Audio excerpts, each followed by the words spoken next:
민의의 전당 국회를 불법 점거한 난동꾼들에게 솜방망이 처벌을 내린 법원 결정에 깊은 유감을 표합니다. 의원직 유지형 선고는 사법정의의 훼손이자 국회 선진화법을 무력화시킨 것입니다. 2019년 나경원 원내대표 체제의 자유한국당의 국회 회의장 점거, 의사진행 방해, 의원 감금은 국헌문란이 국힘의 DNA임을 보여주는 상징적인 사건이었습니다. 사법부가 이 사건을 6년 가까이 묵혀서 국회의원직을 유지시키더니 선거를 앞두고 중대 혐의 피의자들에게 면죄부를 발부한 저희를 묻지 않을 수 없습니다. 사법부의 솜방망이 선고에 힘입어 나경원 의원은 민주당 독재를 저지할 저지선을 인정받았다라며 마치 개선 장군인 양 떵떵거리고 있습니다. 검찰은 구형량도 무시한 1심 판결에 대검 예규에 따라서 즉각 항소하기 바랍니다. 끝까지 죄를 추궁해서 국회의 질서를 문란하게 하고 의사진행을 방해한 범죄자들의 상응하는 책임을 반드시 물어야 할 것입니다. 이상입니다. 이어서 비슷한 내용의 발언을 좀 이어가겠습니다. 어제 국민의힘 의원들에 대한 패스트트랙 재판 1심 선고가 있었습니다. 가까스로 의원직을 지킬 수 있는 수준의 벌금형이 내려졌습니다. 네, 법원의 판단은 존중하겠습니다.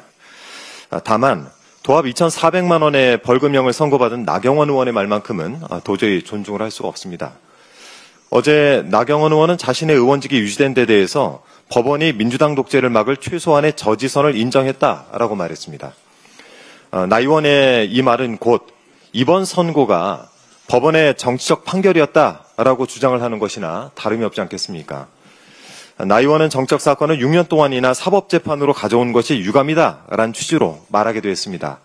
그래서 이재명 대통령의 공직선거법 위반 사건은 단 9일 만에 대법원 전원합의체에서 파기환송 결정을 내렸던 것입니까? 나경원 의원도 빠르게 유죄를 확정지을 수 있도록 남은 재판들도 신속히 진행되어야 한다는 것, 이것이 국민의 판단일 것입니다. 그런데 이 나 의원은 항소 계획에 대해서는 조금 더 검토해보겠다라고 발을 뺐습니다. 어차피 이 의원직은 지켜냈으니까 항소에 실익이 없다라고 판단하는 것이겠죠. 나 의원 본인이 어제 선고 후에 무죄가 나오지 않아 아쉽다라고 한 것으로 알고 있는데요. 항소 포기하지 마시고 끝까지 법원의 판단을 받아보시길 바랍니다. 대장동 재판에 대해 검찰이 항소하자는 데 대해서도 그렇게 비난을 하던데 저는 반드시 항소하실 것이라고 기대를 해봅니다. 이 대장동 재판 이야기가 나온 김에 말씀을 좀 드리겠습니다. 나경원 의원이 대장동 개발 수익을 환수하기 위한 특별법을 대표 발의하겠다 이렇게 공언을 했던데요. 이 대장동 개발 수익에 유난히 관심이 많은 것 같은데 쟤보다 잿밥에 관심이 많은 것 아니냐라는 오해를 사지 않기 위해서는 좀 자중을 하셔야 되겠습니다. 우연인지 대장동 개발 사업지로부터 직선거리 1km가량 떨어진 곳에 나 의원 남편이 토지의 지분 일부를 보유하고 있던데요. 물론 1988년도에 공유지분을 매매했기 때문에 모종의 이익을 받았는지 어땠는지는 알 수가 없는 일입니다. 하지만 판교대장 도시개발 사업에 결합 도시개발구역 지정고시가 나기 보름 전에 어느 회사가 다른 공유자의 지분을 매수하고 그 공유지분을 여러 명에게 쪼개 판 사실은 의미심장합니다. 지금이야 마치 기획부동산처럼 되어버렸지만 한때는 개발 특수를 노려봄직한 땅이었던 것이 아닌가 싶습니다. 그러니까 대장동 개발과 재판에 대해서는 최소한 나경원 의원은 언행을 삼갈 필요가 있겠습니다. 나경원 의원에 대한 이번 선고 결과가 국민적 아쉬움과 분노를 일으키는 것은 그동안 나 의원의 행각 때문일 것입니다. 도대체 반성이라고는 찾아볼 수 없는 나 의원에 대해서 이번만큼은 확실하게 단죄하길 바라는 민심이 있었기 때문입니다. 지난 문체위 국정감사에서 나경원 의원이 명예회장으로 재직 중인 사단법인 스페셜 올림픽 코리아, 즉 SOK의 사유와 의혹에 대한 지적이 있었습니다. 이 나 의원의 딸이 SOK가 주최한 페스티벌 사업에 지속적으로 관여했는데 나 의원이 2023년 문체부의 이 사업의 예산을 증액하라고 압력을 넣었다는 내용이 이모경 문체위 간사를 통해서 폭로가 됐습니다. SOK 사유화 문제는 이미 2019년에 민주당을 통해서 거세게 제기된 바가 있습니다.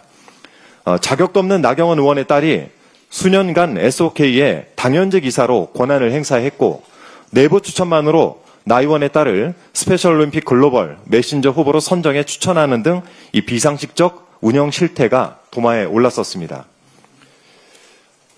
이 문서 2020년 문체부가 이 사안에 대해서 법인 사무감사를 실시를 했고 그 결과 사유와 의혹이 사실로 드러나 각종 처분을 받았습니다. 처분을 했습니다. 네, 그랬는데도 나경원 명예회장 반성도 없이 반복을 했습니다. 이 사유와 의혹을 포함해서 무려 13건 고발건에 대해서 검찰이 2020년 12월 불기소, 증거 불충분, 무혐의 처분을 내린 탓이라고 봅니다. 이런 중대한 사안에 상응하는 처벌과 조치가 내려지지 않으니까 겁도 없이 같은 잘못을 반복하고 있는 것 아니겠습니까?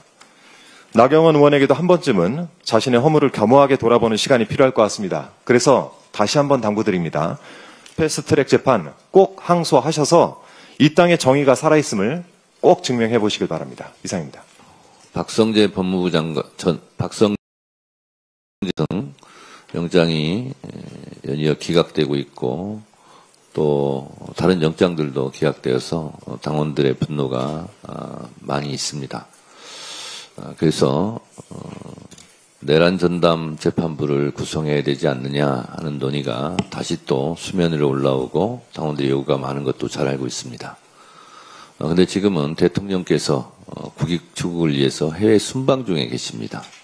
그래서 대통령의 순방 외교가 빛이 바래지지 않도록 당에서는 당정대 간 지금 조율을 하고 있다 이런 말씀 드리고 이런 문제일수록 당정대가 긴밀하게 조율하는 것이 필요하다라는 말씀을 드리면서 우리 원내대표하고도 이런 문제는 긴밀하게 논의를 지금 하고 있으니 그렇게 좀 당원 동지들께서는 좀 알아주시기 바라고 가부간 머지않은 기간에 입장을 표명할 날이 있을 거다라는 말씀을 드립니다.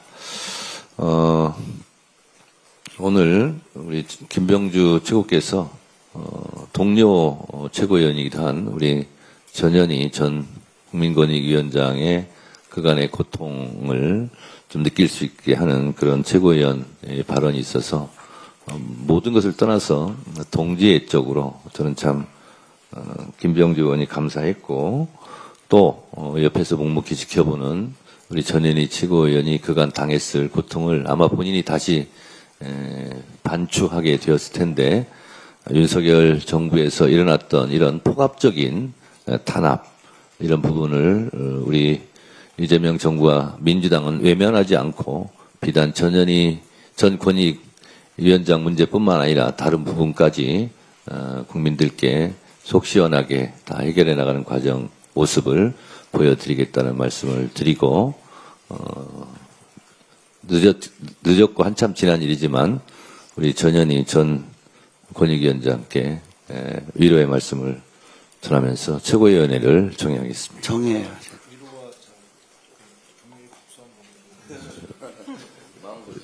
위로와 응원의 박수를 부탁드리겠습니다.